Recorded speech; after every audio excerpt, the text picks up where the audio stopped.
बिस्मिल्लाहिर्रहमानिर्रहीम। अस्सलाम वालेकुम। आप देख रहे हैं हालात। मैं हूं सईद चौधरी। मर्दान की तहसील काटलिंग के इलाके में दहशतगर्दों के ठिकानों पे ड्रोन हमले किए गए हैं। कितने दहशतगर्द मारे गए और कहा यह जा रहा है कि वहां कुछ चरवाहे जो हैं 9 के करीब नत्ते शहरी वो भी जहाँ बक हुए हैं। इस पूरे ऑपरेशन की एक्सक्लूसिव तफसीलात जो हैं वो आपके सामने रखेंगे और अख्तर मैंगल साहब जो हैं जनाब वो इधर के रहे ना उधर के, इस पर भी बात करेंगे। हसैन हक्कानी साहब ने जनाब जो इमरान खान को नोबेल प्राइज मिलने वाला था वो उनके घर तक पहुंचा दिया है। लेकिन इससे पहले एक और बड़ी अहम खबर है कि जनाब मोहसिन नकवी जो हमारे वजीर दाखिला हैं और वजीर आला पंजाब मरीम नवाज के दरमियान सुलह हो गई है। चलो सुलह हो गई है ये तो ठीक है, लेकिन ये लड़ाई क्या थी? सुहेल वड़ाइच साहब ने एक कॉलम लिखा है। सुहेल वड़ाइच साहब मोहसिन नकवी के बहुत करीब हैं, इसलिए उनकी जो मालूमात है मोहसिन नकवी साहब के हवाले से या उन्होंने जो इन्फॉर्मेशन दी है वो काबिल एतबार है। उन्होंने एक इशारों में लिखा है जनाब कि शेरनी जो है वो काब के घोंसले में चली गई और फिर सुलह हो गई। जनाब उसने भी बड़ी फराख दिली का मुजाहरा किया, उसने बड़ी फराख दिली का मुजाहरा किया, इस तरह की उन्होंने गुफ्तगू की हुई है। और साफ पता चल रहा है कि जनाब शेरनी से मुराद उनकी जो है वो मरीम नवाज शरीफ साहबा हैं और अकाब से मुराद जो है उनकी मोहसिन नकवी साहब हैं। अब ये लड़ाई क्या थी? इन दोनों की जो केमिस्ट्री है ना वो शुरू से नहीं मिल रही। ये पर्सनैलिटी क्लैश है। मोहसिन नकवी साहब के बारे में ये बात ज़बान ज़द-ए-आम है कि वो एस्टेब्लिशमेंट के बंदे हैं। टीवी चैनल्स पे बैठ के जो हुकूमत के लोग हैं, राना सनाउल्लाह जैसे जो लोग हैं, वो बरमला इस बात का इजहार करते हैं। और मोहसिन नकवी साहब आपको पता है कि पाकिस्तान क्रिकेट बोर्ड के भी चेयरमैन हैं और चैंपियंस ट्रॉफी में जो कारकर्दगी हमारी टीम की रही है तो ये बहाना बन गया, मौका मिल गया। अज़मा बुखारी साहबा ने जो सवाई वज़ीर इत्तलात हैं उन्होंने जो लत्ते लिए मोहसिन नकवी के वो भी आपके इल्म में है। ये चैंपियंस ट्रॉफी से ये मामला शुरू नहीं हुआ, ये मामला पुराना है। जब मोहसिन नकवी साहब को सेनेटर बनाया जा रहा था तो मेरी इत्तला के मुताबिक जो लोग मुखालफत कर रहे थे जनाब इनको सेनेटर ना बनाया जाए, उनमें मुबैना तौर पर मरीम नवाज साहबा का नाम है और मोहसिन नकवी साहब जो है इस बात से आगाह है। और जब ये वजीर बने हैं तो उस वक्त वजीर बनने के बाद इन्होंने जो पंजाब है, यहाँ की जो ब्यूरोक्रेसी है, खासतौर पे जो महकमा पुलिस है, वहाँ उन्होंने मुदाखलत शुरू कर दी और मरीम नवाज को ये मुदाखलत पसंद नहीं। इनको जोम है बकौल शख्स से मोहसिन नकवी साहब को कि जनाब मुझ पे मुख्तरा का हाथ है, और दूसरी तरफ जो मरीम नवाज साहब है उन्हें भी कुछ मुख्तलिफ किस्म के जोम है, खुश फहमी है या गलत फहमी है। तो बहरहाल ये जाते ही उन जब वो वज़ीर दाखिला बने हैं तो उन्होंने पंजाब पुलिस से कुछ अफसर जो है वो इस्लामाबाद के लिए मांगे थे। उनमें जो DIG ऑपरेशन थे लाहौर के अली नासिर रिजवी साहब वो भी शामिल थे। तो मरीम नवाज ने इसे मुदाखलत समझा और कहा कि जनाब ये आप मुझसे पूछे बगैर या पंजाब हुकूमत से पूछे बगैर ये फैसला कैसे कर सकते हैं कि उस शख्स को जो DIG ऑपरेशन है पंजाब में अली नासिर रिजवी साहब, उनको इस्लामाबाद में IG लगा देंगे। हुकूमत पंजाब ने उन्हें रिलीव करने से इनकार कर दिया। पहला फड्डा यहाँ से शुरू हुआ था, लेकिन बाद में फिर कुछ लोग पड़ गए बीच में। शहबाज शरीफ साहब वज़ीर आज़म साहब जो हैं वो बीच में पड़ गए, उनकी सिफारिश पे जो मामले में सुलह सफाई जो हो गई और जो अली नासिर रिजवी साहब हैं उनकी खिदमात जो हैं वो वफाकी हुकूमत के सुपुर्द कर दी गई और उन्हें इस वक्त वो IG हैं इस्लामाबाद के। उसके बाद यहाँ एक डिप्टी कमिश्नर थी राफिया हैदर, वो बड़ी करीब समझी जाती थी मोहसिन नकवी साहब की, लाहौर की DC थी। तो इन्होंने उनको भी ट्रांसफ़र कर दिया और उनकी जगह मूसा रज़ा को डिप्टी कमिश्नर लाहौर लगा दिया मरीम नवाज ने। और फिर पुलिस में कुछ ऐसे अफसर थे जिनको चाहते थे वज़ीर दाखिला के तौर पे मोहसिन नकवी कि उन्हें ना छेड़ा जाए, लेकिन मरीम नवाज ने उनके साथ भी छेड़खानी की, तबादले शबादले कर दिए। कुछ ब्यूरोक्रेसी के और अफसर थे ब्यूरोक्रेट्स, उनके तबादले कर दिए। तो यहाँ से ये बात बढ़ना शुरू हो गई। तो अब मोहसिन नकवी साहब जो हैं, हमजा शहबाज और मरीम नवाज बाहर जो बातें मर्जी होती रही, लेकिन फैमिली के अंदर दोनों के दरमियान एक सियासी क्लैश है। हमजा शहबाज भी पंजाब की वजारत आला के ख्वाब देख रहे थे और मरीम नवाज जो हैं وہ بھی पंजाब की वजारत आला के उम्मीदवार थी, और उनके वालिद जो हैं मियाँ नवाज शरीफ, उनकी ख्वाहिश थी कि जनाब उनकी जो बेटी है वो वज़ीर आला के तौर पे अपनी सियासत का आगाज़ करे, और ऐसा ही हुआ। अब हुआ ये कि जब दोनों के दरमियान होगी ना अनबन, मरियम और मोहसिन के दरमियान, तो जनाब मोहसिन नकवी साहब जो हैं वो हमजा शहबाज से मिलने चले गए। ये एक महीने में, अक्टूबर के महीने में 2024 की बात मैं कर रहा हूँ, तो चंद दिनों में 2 मुलाकातें, एक तो मे बी 8 अक्टूबर को मुलाकात हुई थी, और चंद दिनों में 2 मुलाकातें की, और वन ऑन वन, बंद कमरे में मुलाकातें हुई वो। तो ये फिर यहाँ से मामला बढ़ते बढ़ते और आखिर यहाँ तक बात पहुँच गई कि जनाब मोहसिन नकवी साहब ने कुछ हुकूमत पंजाब को बाईपास करके कुछ हिदायत जारी की। ज़ाहिर है अमन अमन के हवाले से उनके पास कुछ इख्तियारात तो है ना, इस हवाले से कि जनाब अपने तौर पे भी डायरेक्शन जारी कर सकते हैं। मरियम नवाज ने उसको मुदाखलत समझा, और कहा यह जा रहा है द्रोग बर गर्दन रावी कि उन्होंने ये कहा, मरियम नवाज ने किसी जगह कोई आया होगा ना पैगाम शिगाम किसी से, किसी जगह से, जनाब मोहसिन नकवी ने ये कहा है, जो भी जिसको उसने हिदायत की होगी उसने बता दिया होगा जाके, जब वो वज़ीर दाखिला साहब ये कह रहे हैं और ब्यूरोक्रेसी उससे डर रही है, जनाब वो मुकद्दर का बंदा है। तो वो सुना है कि मरियम नवाज ने कहा जनाब उसे कहें जाके कि वजीर है, वजीर ही रहे, चीफ एग्जीक्यूटिव बनने की कोशिश ना करे, इस तरह की बात शायद हुई है। जिसके बाद मोहसिन नकवी साहब जो है ना वो नाराज हो गए, और फिर वो जनाब जो कभी वो ये तासर ये मिला होगा ना कि वो कह रही है जनाब चाचे दी मेरी दी हुकूमत, नंबरदारी मोहसिन नकवी कर रहे हैं, उनको वजीर रह जे रहना थे, जे रहना थे, ਇਹਦਾ मतलब मैं चाचे ਨੂੰ कह के को निभा देंगे। और मुकदरा वाली जो बात है कि मुकदरा का हाथ है मोहसिन नकवी पे, तो जो मरियम नवाज उसके हवाले से ये बातें की जा रही है कि जनाब वो भी एस्टेब्लिशमेंट की बड़ी पसंदीदा है, उनकी जो कारकर्दगी है उससे बड़े खुश हैं वो वाले लोग जो हैं। तो बहरहाल ये इस पे मोहसिन नकवी साहब और इनमें शक्करंजी हो गई थी दोनों के दरमियान, ये सारे मामला बीच में आ गए थे। तो फिर आपको याद होगा मैंने एक मिलाग में बताया था पिछले दिनों सदर मुमलकत जो आसिफ अली जरदारी साहब लाहौर आए थे, तो ये खबर मीडिया पे नहीं आई थी, लेकिन मैंने ये आपको बताया था कि वो मोहसिन नकवी के घर भी गए थे और 3-4 घंटे उनके पास रहे थे, और मैंने अर्ज किया था कि वो उनकी दिलजोई के लिए गए।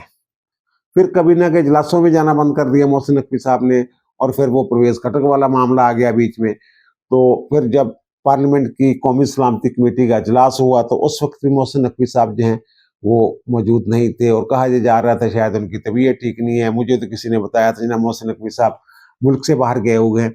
तो अब पता ये चला है कि जनाब बीच में कुछ और लोग भी तो पड़े होंगे ना, जरदारी साहब का भी इसमें किरदार है सुलह करवाने में, फिर शहबाज शरीफ साहब का भी मामला होगा बीच में, फिर नवाज शरीफ साहब को भी शायद में भी, या फिर एस्टेब्लिशमेंट ने भी कुछ किरदार अदा किया होगा। तो फिर कहते हैं कि मरियम नवाज साहबा जो है वो गई हैं, बड़ेपन का मुजाहरा किया, उन्होंने मोहसिन नकवी से मिले हैं, तो मोहसिन नकवी ने जनाब बड़ा वेलकम किया है उनके आने को, और ज़ाहिर कोई गिले शिकवे हुए होंगे, कोई बातें हुई होंगी, कुछ मुदाखलत की बातें होंगी, कोई अदम मुदाखलत की बातें होंगी, कुछ तय हुआ होगा। तो फिर मोहसिन नकवी साहब दोबारा एक्टिव हो गए हैं। एक तो हमने अम्मा के हवाले से वो काफ़ी एक्टिव हो गए हैं और उन्होंने इजलास शुरू करते हैं। दूसरा जो उन्होंने पहला अपना टारगेट रखा है वो ये है कि जनाब जो 31 मार्च है डेडलाइन गैर मुल्कियों के लिए, जो गैर कानूनी तौर पर पाकिस्तान में मुकीम है, उन्हें कहा गया है 31 मार्च की डेडलाइन दी गई है कि पाकिस्तान छोड़ दें, और वो जो गैर मुल्की हैं वो अफगान हैं, और उनके हवाले से ये फैसला हुआ है मेरी इतला के मुताबिक कि कोई रायत नहीं होगी, कोई तस्हीर नहीं होगी। पहले तो उन्होंने रिलीफ के लिए कोई चोर दरवाजे ढूंढे हुए थे ना अफगानों ने, अब मेरी इतला के मुताबिक वो चोर दरवाजे जो है ना वो भी बंद कर दिए गए, कोई रास्ता नहीं छोड़ा गया, और लिस्टें वगैरह पहले से तैयार है, और 1 अप्रैल से जो है वो ऑपरेशन जो है वो शुरू हो जाएगा, और इन लोगों को वापस जो है अफगानिस्तान की तरफ धकेला जाएगा जो पाकिस्तान में बैठे हुए हैं, और वो पाकिस्तान को ही गालियां देते हैं। ये इन्होंने खुद अपना काम खराब किया है। क्रिकेट मैच हो तो जनाब ये अफगानिस्तान के झंडे लेके पहुंच जाते हैं वहाँ। इन्हें पासपोर्ट और शनाख्ती कार्ड जो है वो पाकिस्तान का चाहिए, लेकिन इनकी हमदर्दियां और वफादारियां जो है वो अफगानिस्तान के साथ है। जो अफगानिस्तान की इस वक्त हुकूमत है उसका जो रवैया है पाकिस्तान के साथ, बैन ही उसी तरह का रवैया जो है इन लोगों का पाकिस्तान के अंदर रहते हुए इनका ये रवैया है। अब आते हैं जनाब मेन मौजू की तरफ के जनाब काटलिंग में, जिला मर्दान में दहशत गर्दों के ठिकानों पे ड्रोन हमले हुए हैं। पीटीआई वालों ने बड़ा शोर मचाया इस पे जनाब। उन्होंने जो कहा, नायत अकबर साहब जो हैं इनके पीटीआई के सवाई सदर खैबर पख्तूनख्वा के, उन्होंने जनाब एक ट्वीट कर दिया कि जनाब रोजे की हालत में 10 अफराद बशमूल बच्चे और खवातीन शहीद कर दिए गए। ये उन्होंने ट्वीट किया था और मैंने वो पता किया, देखा है कि जनाब कितने बच्चे हैं, कितने खवातीन हैं और कितने लोग हैं। और वो कहते हैं जनाब चरवाहे थे वहाँ। पहली बात तो ये है कि जनाब वो रोजे की हालत में कैसे हो सकते हैं। ये जो हमला हुआ है ना, ये 28 और 29 मार्च की दरमियानी शब, यानी जुमे और हफ्ते की रात को ये हमला होता है। और सहरी के राउंड अबाउट उस वक्त रोजा किसी ने रखा ही नहीं होगा जिस वक्त ये हमला हुआ था। और दूसरी बात यह है कि ये कहते हैं अब लग ये रहा है, यानी एक हमदर्दी का तासर पैदा करने की कोशिश की जाती है ना। ये मजहब का कार्ड भी आ जाता है बीच में। खवातीन और बच्चे जो हैं ये कोक इंसानी का एक मसला बन जाता है। ये 9 बंदे जिनके बारे में जो कहा जा रहा है जनाब ये चरवाहे थे और ड्रोन हमले के नतीजे में ये शहीद हुए। इनमें जो 9 लोग हैं ये 10 नहीं थे, 9 लोग जो हैं वो लाशें जो हैं वो ले आए लोग उठा के, उनके रिश्तेदार। वो उनमें एक साहब जो हैं उनकी 70-75 साल उम्र है, दूसरे साहब जो हैं उनकी उम्र 30 साल है जो शहीद हुए हैं, एक की 40 साल है, एक की 25 और 30 साल के दरमियान है, एक खातून है जिसकी उम्र 36 साल है और एक बच्ची है जिसकी उम्र 6 साल है और फिर 20 साल का एक नौजवान है और फिर एक नौखेज लड़का है 12-13 साल की उम्र का और फिर एक और साहब हैं 23-24 साल उनकी उम्र है। अच्छा, अब सोचने वाली बात यह है कि जो लोग समझते हैं चरवाहे जो हैं जब रेवड़ लेके निकलते हैं तो किस वक्त निकलते हैं, आधी रात को रेवड़ लेके उन्होंने वहां क्यों जाना था, एक बात। दूसरी बात यह है कि अगर वो वहीं रहते हैं, वहीं बसे हुए हैं, तो फिर जो दहशत गर्दों के ठिकानों के करीब, इतने करीब वो कैसे रह रहे थे। ये एक सवाल है जो मेरे जहन में डाला है उन लोगों ने जिन्होंने ऑपरेशन किया है। उनका ये कहना है कि ये सहूलतकार थे, ये उनके लिए ढाल का काम करते थे और जो दहशतगर्द थे उनके लिए खाने पीने की अशिया, रसद वगैरह जो है ये पहुंचाया करते थे। अब इसमें किस हद तक सदाकत है, इनकी गुर्बत जो है उसने इनको मजबूर किया हुआ था, ये वाक़तन सहूलतकार थे, इनको पता भी था कि ये कौन लोग हैं या पता नहीं था वो कौन लोग थे। बहरहाल ये एक बहस है जो आगे जाके किसी वक्त जो है हकायक जो है वो सामने आएंगे। ये जो ड्रोन हमला हुआ ना, आपको याद होगा कि 21 मार्च को मैंने एक व्लॉग किया था, उसमें मैंने ये बताया था कि स्ट्रेटजी जो है वो तब्दील हो गई है। ज़मीनी हमले तो होंगे लेकिन ऊपर से भी फ़ज़ाइया से मदद ली जाएगी, ड्रोन अटैक भी होंगे। और मैंने ये अर्ज़ किया था कि एक ड्रोन हमला जो ना वो 1 करोड़ 1.5 करोड़ का पड़ता है और 100 के करीब अंदाजन इनके टोटल ठिकाने हैं जहां ड्रोन हमलों के जरिए जो पहाड़ों पे बैठे हुए हैं, जहां जाना मुश्किल है, दुश्वार गुजार इलाकों में बैठे हुए हैं, तो ये हिसाब किताब उन्होंने लगाया। ये ड्रोन हैं या ये पैसा है, ये इंसानी जानों से, फौजी जवानों से ज्यादा कीमती नहीं हो सकता। तो फिर ये फैसला किया गया जनाब अब जो है ये ड्रोन अटैक भी होंगे, हेलीकॉप्टर भी इस्तेमाल होंगे और जो कलात में कार्रवाई की गई है, 6 दहशतगर्द जो हैं वो मारे गए हैं BLA के। तो मेरी इत्तला के मुताबिक वहां भी इसी किस्म का ऑपरेशन किया गया, ऊपर से जो है वो कार्रवाई की गई। बहरहाल अब ये जो मामला है ना, ये इत्तलात ये हैं कि वहाँ बाबूजई के पहाड़ों में कोई झुंड हैं दरख्तों के, घने दरख्त हैं, तो वहाँ इन्होंने दहशतगर्दों ने ठिकाने बनाए हुए थे, वहाँ रह रहे थे, जिनके बारे में ये ख्याल किया जा रहा है कि उनको जो रसद है, ये जो लोग चरवाहों की शक्ल में वहाँ मौजूद थे, ये उनको रसद जो है वो पहुँचाया करते थे। बहरहाल वो वहाँ इत्तला मिली इनको, वो कि मैंने अर्ज़ किया ना कि इंटेलिजेंस बेस्ड जो है ये ऑपरेशन था। तो ये भी पता चला कि जनाब वहाँ जो है ये इन्होंने ईद के मौका पे मुख्तलिफ जगहों पे दहशतगर्दी की प्लानिंग की हुई थी। और फिर एक खातून है बुर्का पोश, उनका वीडियो बयान भी सामने आ गया हुआ है, वो पश्तो में बात कर रही हैं और बता रही हैं कि जनाब मेरा बेटा जो है वो ज़्यादातर अफगानिस्तान में रहता है, ईद पे वो आया हुआ था, रात को उसे दोस्तों का फ़ोन आया कि पहाड़ों पे आ जाओ, वहाँ उन्होंने मकान बनाया हुआ है, تو میرا بیٹا جو ہے وہ چلا گیا ان کے پاس، اور ایک ہی ہمارے گھر میں کلاشنکوف تھی، وہ کلاشنکوف بھی ساتھ لے گیا۔ افغانستان سے آیا ہے، کلاشنکوف لے کے پہاڑ پہ چڑھ گیا، ٹھیک ہے۔ پھر وہ کہتے ہیں جناب پھر بم پھٹنے کی آواز آئی، پھر گولیاں چلنے کی آواز آئی، اس طرح کی باتیں اس خاتون نے وہ کی ہیں۔ بہرحال وہاں مختلف جگہوں پہ ان کے ٹھکانے تھے۔ تو میری اطلاع کے مطابق کہ 3 ڈرون حملے ہوئے ہیں 3 جگہوں پہ۔ ایک جگہ پتہ یہ چلا کہ 7 لوگ مارے گئے ہیں دہشت گرد، ایک جگہ 3 لوگ مارے گئے ہیں، اور تیسری جگہ کتنے مارے گئے بہرحال یہ صحیح اعداد و شمار جو ہے وہ تو ISPR ہی جاری کرے گا، لیکن میری اطلاع کے مطابق 10 سے 13 لوگ جو ہیں دہشت گرد جو ہیں وہ وہاں مارے گئے ہیں۔ اور پھر اس کے بعد یہ جو لوگ ہیں 9 لوگ جو ہیں جن کے بارے میں یہ کہا جاتا ہے چرواہے ہیں، تو ان کے جو عزیز و اقارب ہیں وہ جناب ان کی لاشیں لے کے آگے، میتیں لے کے سوات ایکسپریس پہ انہوں نے جناب احتجاج شروع کر دیا اور سڑک جو ہے وہ بند کر دی۔ پھر ان کے مقامی انتظامیہ کے ساتھ مذاکرات ہوئے ہیں۔ ایک MPA تھے زرشاد انجم صاحب، ایک DPO تھے مفتی حماد یوسف زئی صاحب تھے، اس طرح کچھ لوگ تھے، وہ گئے ہیں، انہوں نے پھر ان کے سامنے مطالبے رکھے ہیں۔ جو احتجاج کرنے والے لوگ تھے لاشیں رکھ کے جو بند کر کے بیٹھے ہوئے تھے سڑک، تو انہوں نے کہا جناب ایک تو FIR درج جو ان کا چلو جناب ہو جائے گی، دوسرا انہوں نے کہا جناب معاوضہ دیا جائے شہداء کا، ان کا وہ بھی ملے گا جناب۔ پھر آئندہ کاروائیاں نہ کرنے کا بھی انہوں نے مطالبہ کیا۔ اس کے بعد انہوں نے جو سڑک جو ہے وہ کھول دی، وہ احتجاج جو ہے انہوں نے ختم کر دیا۔ اچھا ایک بڑی عجیب بات ہے کہ جب PTI والے جو ہیں ان حملوں کے خلاف پورا دن واویلا کرتے رہے کہ جناب دیکھیں اپنے ہی شہری جو ہیں وہ شہید کر دیے، لیکن جو خیبر پختونخوا کی حکومت ہے اس کا موقف کچھ اور ہے، وہ ان ڈرون حملوں کو جسٹیفائی کر رہی ہے حکومت۔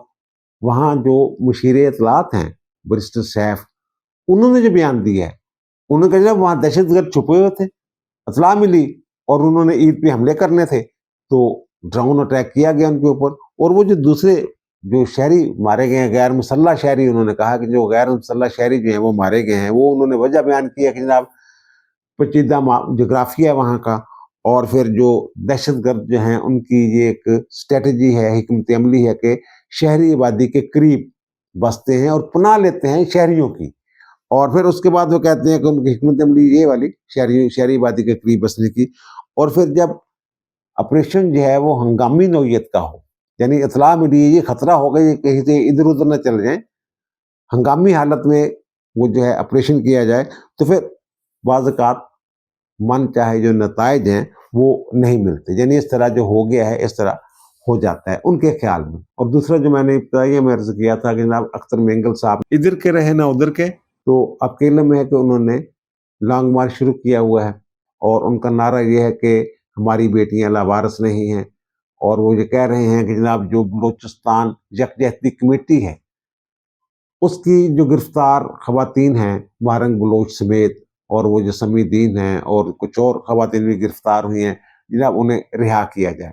وہ کہتے ہیں میں نے کوئٹہ پہنچنا ہے، تو یہ مستونگ کے قریب لک پاس جو ہے، لک پاس ٹنل جس کو کہتے ہیں، وہاں جناب ان کو روک لیا گیا، اور وہاں گزشتہ روز پتہ یہ چلا ہے کہ جناب ایک خودکش بمبار جو ہے وہاں آ گیا، سیکورٹی والوں نے اس کی تلاشی لی، وہ آگے لگ کے بھاگ گیا، اور پھر جب بھاگا ہے تو تھوڑی دور جا کے وہ پھٹ گیا ہے بم جو ہے، اور وہ ہلاک ہو گیا، جنم واصل ہو گیا۔ ایک آدھ شخص جو ہے وہ زخمی ہوا ہے۔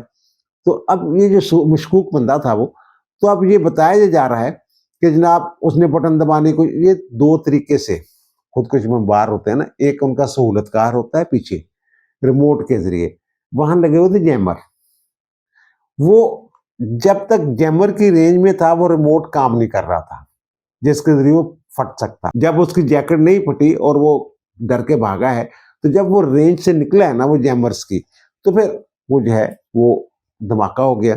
اختر مینگل صاحب کہہ رہے ہیں جناب مجھے کوئٹہ جانے دیں، اگر مجھے رستہ نہیں ملے گا تو میں یہیں پہ بیٹھا ہوا ہوں۔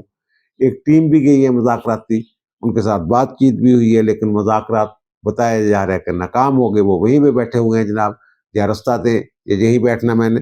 اب جو اختر مینگل صاحب ہے نا، یہ نکلے تھے مہرنگ بلوچ کی، کر لیں آپ حمایت میں یا ہمدردی میں، اور ان کا خیال تھا کہ جناب مہرنگ بلوچ کے لیے پورا بلوچستان نکل آئے گا، اور میری سیاست جو ہے وہ بھی بام عروج کی طرف جائے گی. لیکن ماہرنگ کے لیے لوگ نہیں نکلے، اور اس وجہ سے کہ جناب یہ ماہرنگ بلوچ کی ایک سہولت کار جو ہے بی ایل اے کی، اور جو سمیع الدین ہے وہ بھی انہیں کی سہولت کار ہے. وہ جن لوگوں کو کہتے ہیں لاپتہ ہیں، ان کے ویڈیوز بیان موجود ہیں. کسی پاجی لاپتہ کتنے گئے ہیں، اسی تو جناب دہشت گرد ساتھی. ایک طرف تو یہ صورتحال، اور دوسری طرف وہ ایک خودکش بمبار جو ہے اس کے بارے میں یہ خیال کیا جا رہا ہے کہ وہ بی ایل اے کا جو نہیں، وہ مجید برگیڈ جو خودکش حملہ آور تیار کرتا ہے، وہ اس کا وہ بندہ تھا. میں بھی یہ بھی ہو سکتا ہے کہ اس کے وہ نمونے شمونے جو ہیں وہ حاصل کر لیے گئے ہیں. تو یہ بھی ہو سکتا ہے بعد میں پتہ چلے جناب یہ تو ان لوگوں میں شامل ہے جن کو لاپتہ ڈکلیئر کیا ہوا ہے ماہرنگ بلوچ اور سمیع الدین وغیرہ نے. تو اب اسی طرح کا ایک سہولت کار، ماہرنگ کی طرح کا ایک اور سہولت کار ہے سبکت اللہ شاہ جی. پتہ چلا کہ انہیں اسے بھی گرفتار کر لیا گیا ہے. وہ بھی جب دہشت گردوں کی لاشیں وصول کرنے کے لیے آیا کرتا تھا، وہ بھی گرفتار ہو گئے. اس کا مطلب یہ ہوا کہ وہاں کے عوام نے ماہرنگ بلوچ وغیرہ کی حمایت میں نکلنے سے انکار کر دیا.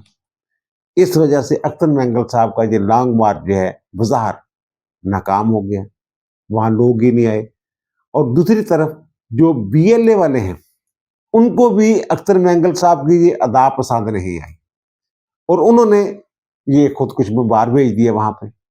ایک اور یعنی نہ ادھر کے رہے نہ ادھر کے رہے، نہ ماہرنگ بلوچ کے نام پہ وہ ہمدردیاں سمیٹ سکے، اور نہ ہی بی ایل اے والوں کی ہمدردیاں سمیٹ سکے. جناب یہ ہمارے لیے، ہماری بچی کے لیے نکلا ہے. یعنی اس کا مطلب یہ ہے کہ جو ماہرنگ بلوچ کے سرپرست ہیں انہیں آئین کی بات کرنے والا، آئین کے اندر رہ کے جمہوری انداز میں حقوق کے لیے لڑنا جو ہے وہ پسند نہیں ہے. وہ کہتے ہیں جناب ہم نے اٹھائی یہ بندوق، یا تو ہمارے ساتھ بندوق اٹھائیں یا پھر گھر بیٹھیں، ہم آپ کو وہ دوسری صاف میں رکھیں گے جن کے خلاف ہم صاف آ رہے ہیں.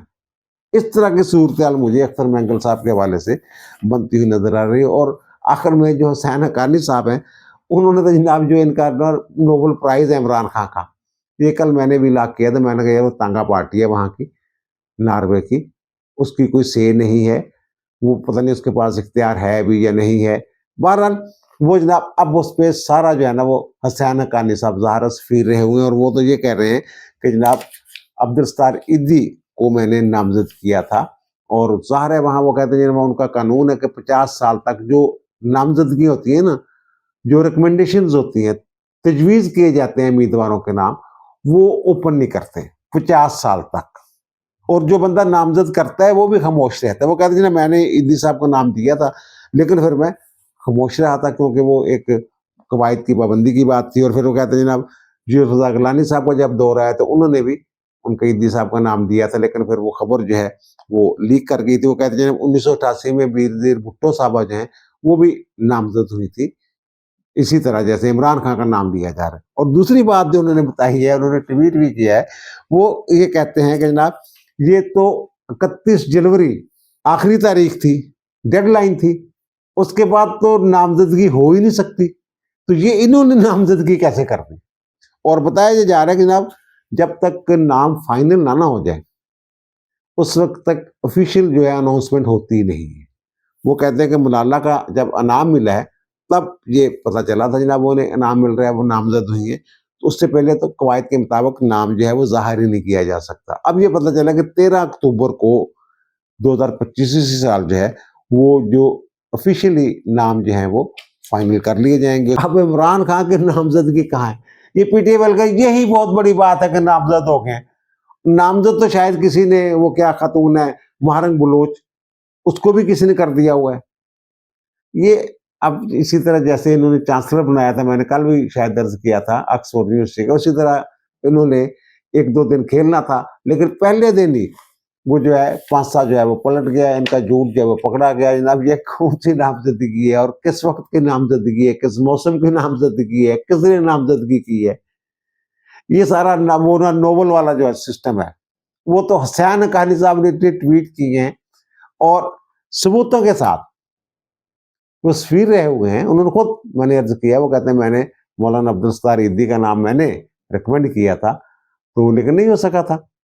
تو انہوں نے جو ثبوتوں کے ساتھ ان کا تیا پانچا کیا ہے وہ بھی ایک خاصے کی چیز ہے. اب دیجیے مجھے اجازت، انشاءاللہ دوبارہ ملاقات ہوگی نئے بھی لاکھ کے ساتھ. اللہ تعالیٰ آپ پر، مجھ پر، ہم سب پر مہربان رہے. اللہ حافظ.